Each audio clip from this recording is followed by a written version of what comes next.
Hello, in this video I'm gonna show you how to scan QR codes on iOS 26.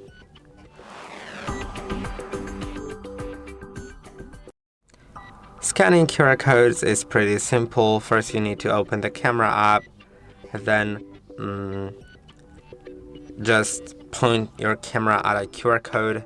I have one set up right here, and you'll see this orange or yellow link at the bottom. You can click on that and it'll simply open the website. I'm just gonna set up my default browser,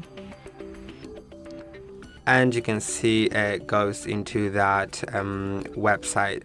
So I hope that this video was helpful.